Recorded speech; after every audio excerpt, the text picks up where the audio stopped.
Alright guys, so we're picking back up here on the valve covers for the Scout. We're about to get them back on. Before we do so, one thing that I did want to check that I almost forgot to is I want to check the level across these right here. If you over tighten these right here on the bolts, it'll kind of flare them, and in turn you're not going to get a good seal.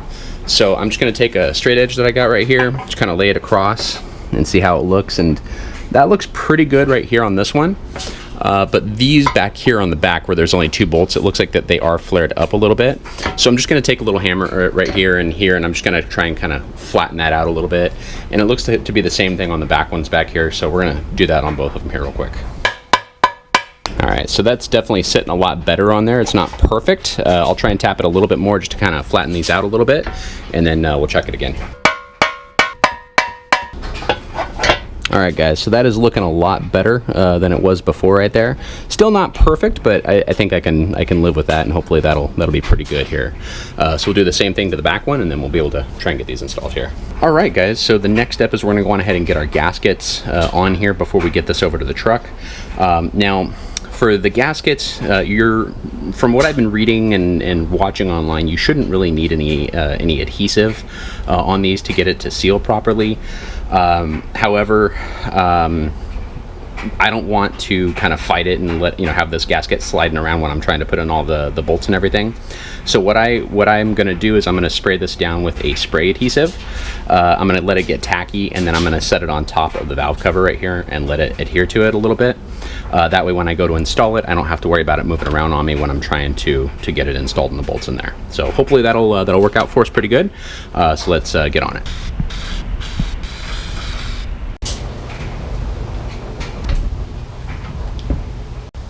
Alright guys, so before we put on the valve covers right here, whoever had these on here before had some adhesive on them, so I'm going to go ahead and get that all scraped off of there, and then we should be able to go on ahead and get them reinstalled here.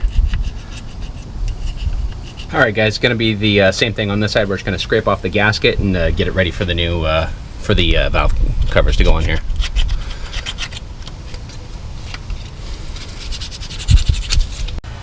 Alright you guys, so before we get our valve covers back on right here, I've decided I'm going to go on ahead and toss in these new spark plugs while I'm at it right here. Valve covers are off, it's a little bit easier to get to.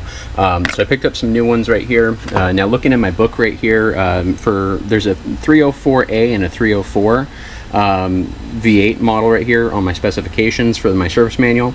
Both of them are saying that the spark plug gap should be at about 30 thousandths. So we'll go ahead, we'll make sure that these are gapped at 30 thousandths, and we'll get these installed in the truck. Alright guys, in order to gap your spark plugs, you're going to want to have a gapper tool right here, a spark plug gapping tool. It's pretty inexpensive, but pretty much you just set your spark plug on here, like so. It starts down at 20 thousandths, and it just keeps on going around all the way up to about 80 thousandths. So right here is about 30 thousandths. It's right about where we want to be. So this one is looking good. We'll do that to all of them here. Alright guys, now this is why it's a good reason to check your gap on your plugs right here.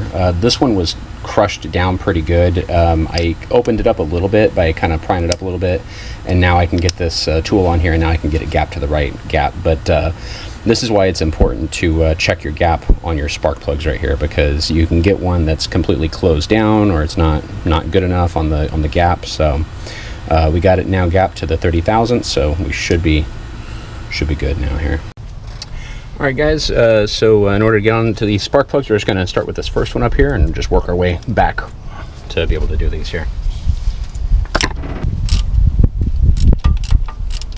Definitely a good thing I think that we're replacing these right here. They definitely don't look that great, so we'll get these new ones in here.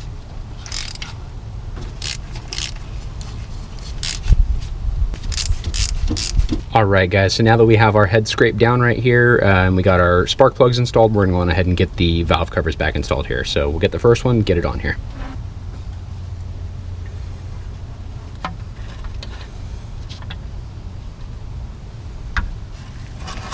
Alright guys, well it did not work out that well putting on these gaskets on the valve covers right here. They did not stick here. So, but one thing I've been noticing right here is there are some alignment tabs up at the top right up here on the actual head right here, which is kind of cool.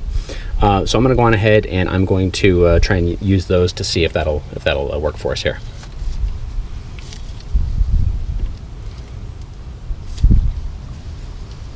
All right, guys, that's actually looking pretty good right here. I like that. Sometimes what I'm used to is on my my Mustang valve covers, they actually have cutouts on the valve covers to help kind of hold the gasket in. But these, I like that right there, how it's on the actual head right here, it looks like. Okay, let's go on ahead and get this one installed here.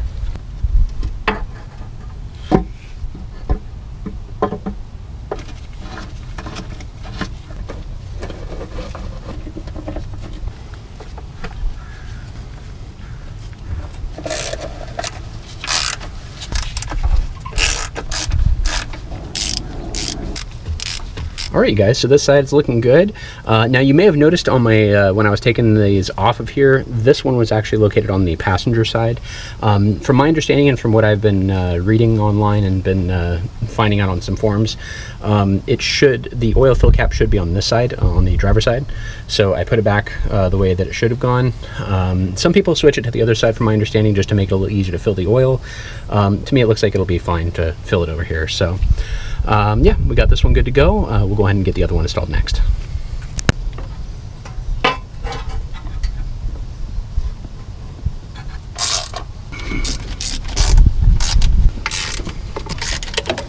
All right, you guys, so there it is. We got the valve covers back installed right here. Everything's looking good.